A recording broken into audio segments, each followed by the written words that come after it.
Live 5 for 6 Skyview Network, sponsored by Terry Lambert Hyundai. Expect spooky morning fog and some wicked warm temperatures for your Halloween forecast. High temperatures are back in the low 80s, and it looks like it will stay that way as we head into the new month. I'll have a look at your full forecast coming up. Now on News Channel 6 at 6, storm damage at the Augusta Canal. I'll look at the price tag the city is facing as your News at 6 starts now. Live from Television Park, this is WJBF News Channel 6 at 6. Good evening, everybody. I'm Brad Means. And I'm Jenny Montgomery. Thank you so much for joining us. Coverage you can count on begins at the Augusta Canal, where it will take a lot of money to repair a lot of damage after Helene. Talking about 3.5 miles of the canal walking path still closed after the storm, and the city now has a price on what it's going to take to get it all back in shape. George Escala has the story. The sign of the times on the Augusta Canal, a gate blocking the way to a popular section. Well, we actually saw that the other end was closed, but we came here and then on the way it's like, oh, what if it's closed? And sure enough, it is. From the pumping station to the head gates, 3.5 miles of canal trail closed to the public. Well over 100 trees that are down that are breaching the embankment, causing root balls, holes in the embankment. We have to get those out of there, cut the root balls out, then repack the dam. The canal is not only a popular place for recreation, it supplies 70% of the city's drinking water. And the trees in the canal are coming out to avoid having the intakes blocked again. So the commission approving $4 million for repairs, or more than $1 million for every mile of canal path closed. Getting it cleared of trees, mostly getting the banks rebuilt and then stabilizing it. There's also a lot of hanging trees over the towpath. But some visitors believe this section could be open. I didn't see anything different other than trees that have fallen into the canal. You know, I can see where that's a concern, but you know, like I said, it looked safe to me. There's no date on when this section will open again, but when it does, it's not going to look the same. It's going to look a lot different when we're done. A lot less shady. A lot less shady. Helene leaving a permanent mark on the canal. In Augusta, George Escala, WJBF, News Channel 6. It is time now for our first check of the weather. Here's Chief Meteorologist Jenna Petracci. Well, today was a nice warm day, and you're probably thinking that yesterday was dry as well, but technically we did end that long dry stretch that we were having with just a trace amount of rain in the Augusta area. Technically, this was the first rain since September 27th, making this our fourth place, or in tie for fourth place for the longest dry stretch, and we're now in first place with a tie for the driest month or driest October on record in Augusta. So we did pick up that trace amount yesterday, no rain at all today, and our temperatures were well above average. We started out the day in the mid-50s, climbed into the low 80s this afternoon, and you can see we have lots of sunshine happening now on our Terry Lambert Hyundai Skyview cam in Augusta. So it's around 10 degrees warmer than it was yesterday, and the warm temperatures will continue into our holiday tomorrow. Upper 70s through low 80s across the board.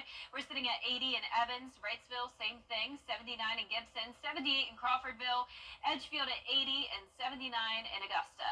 Winds are coming in from the southeast. It is a bit breezy, around 5 to 10 miles per hour sustained. High pressure off the coast and a bit more cloud cover just to our north and west. A few sprinkles here and there around Alabama and up towards Tennessee, but we're not even expecting any sprinkles over the next several days. So for tonight's forecast, partly cloudy and dry, mid-60s through low 70s if you're headed out late tonight, so we'll be feeling pretty mild. And out the door tomorrow for Halloween, upper 50s with some fog, and then we'll climb into the upper 70s by lunchtime, low 80s again by the afternoon. Coming up, I'll have a look at your trick-or-treat forecast and the first week of November, so stay with us. But back to you. All right, Jenna, thank you.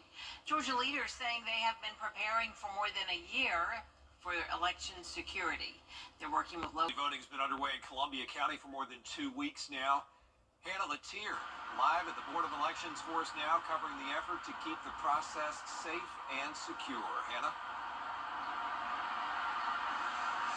That's right, Brad. The county's Board of Elections works closely with the Sheriff's Office, with a deputy stationed at every precinct and early voting site. They've already made one arrest so far on the first day of early voting and have assisted poll workers with some voters who are not following the rules. There will be 53 deputies assigned to the various polling places on Election Day, which is November 5th. The BOE has also implemented radios for poll managers to use this year in case of an emergency and if cell service goes down. It gives us and our poll workers just some extra protection and really just confidence in knowing that they're safe. I think a lot of people are just hypersensitive right now. Even the poll workers are, and I've had to address that with my poll workers, just show some grace. I think if everyone would go back to showing grace, things would go a lot smoother. And two reminders, if you were assigned to vote at the Savannah Rapids Pavilion on Election Day, you will now be voting at Stevens Creek Church, and the Columbia County Fair will be happening on election night. So if you live out in that area, try to vote early to avoid some of that traffic. Live in Evans, Hannah Latier, WJBF News Channel 6.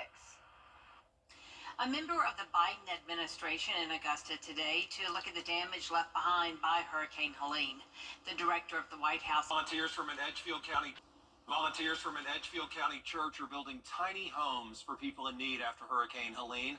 Those homes are 16 by 8 feet and have all the basic amenities, including heaters, beds, and a 12-volt electrical system powered by solar panels. Volunteers are coming from all over to help. Most of them are just locals right here in our community, and a majority from our church. We do have some other guys who just kind of stepped in that heard about what we were doing and wanted to help. And there's probably altogether 20 to 25 that are working here. They're going to take those homes up to North Carolina within the next few days. So many storm victims up there as well, And the church plans to build even more next week. Playoffs are on the horizon for our high school football teams, and one local team is taking extra steps to ensure player safety. The Burke County football program is using special equipment called Guardian Caps in games for the first time. They're a synthetic blend of shell that goes over the actual helmet to protect the players' heads.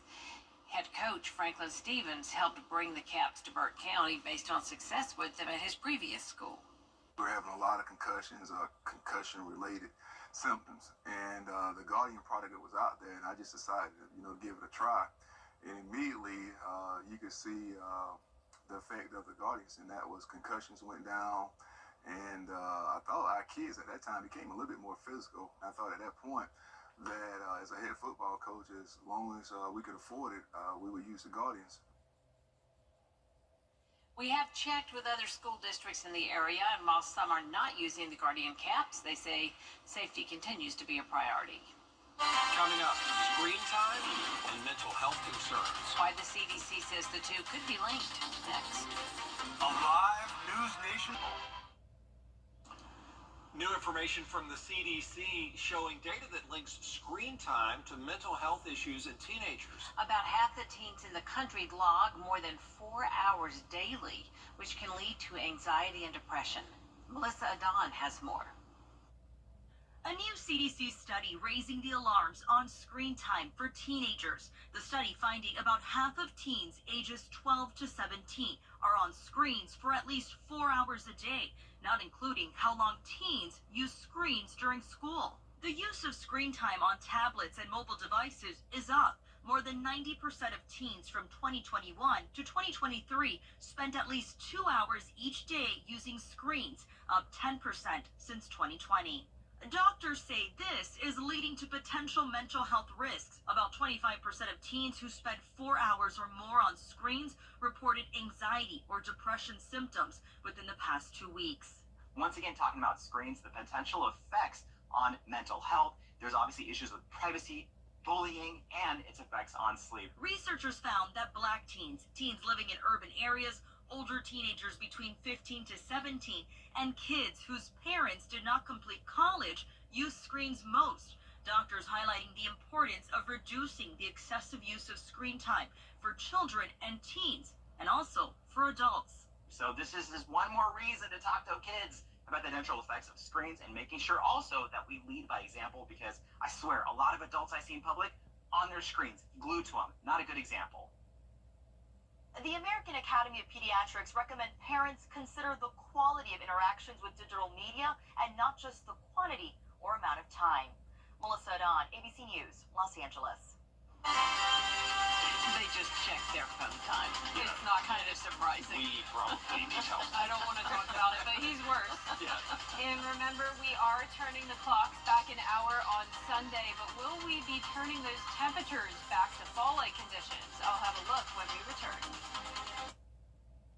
This is our call to Lazy. Weather headlines on News Channel 6, brought to you by Hickson Roofing. The live 5 for 6 mobile app. Download it today. Now, your most accurate forecast with WJBF Live 5 for 6. Welcome back. I hope you're having a wonderful Wednesday so far. We have abundant sunshine as we're getting ready for the sun to set. Here's a look at our Terry Lambert Hyundai Skyview cam at Augusta Marriott. Upper 70s at the moment, southeast wind coming in at 7 miles per hour, dew point of 58. Completely dry today with upper 70s to low 80s across the board, so above average temperatures for all of us. And as for satellite and radar, a few passing clouds today. You may have seen some patchy fog if you were out and about early today, but overall, not much going on. We do have high pressure still in control, and out to the west of us, we have a pretty strong cold front. That's bringing some severe weather up towards the Midwest and the plains. We'll be watching this, but it doesn't look like it will impact us. Our Halloween forecast looks fantastic, especially if you like the warmer weather. High of 83 degrees, partly cloudy and dry. And check out our low temperature, 58. So that's definitely well above average for this time of the year. When the kids are out and about trick-or-treating, it's going to be feeling pretty warm. So keep in mind that they really don't need to bundle up too much. If anything, with costumes with a lot of layers, it will actually be feeling a little warm for them, as we'll still be in the upper 70s by 6 p.m. and then mid-60s by 10 o'clock at night. So you may want a light jacket on at that point. But notice how this compares to previous years. Last year we had a high of 71, and we had upper 60s through upper 80s back in 2019 and 2020. So we have a big variety of temperatures pretty much every year for Halloween. And we're also getting to the time of the year where we typically have our first freeze. That comes on November 5th as our average. Temperatures at or below 32 degrees. But we'll be nowhere near it on this year, November 5th, which happens to be Election Day. 59 is the low temperature, so nowhere near freezing, and then a high of 83, just like what we're having tomorrow. Low temperatures in the upper 50s over the next several days, and then even all the way up to 60 by this time next week.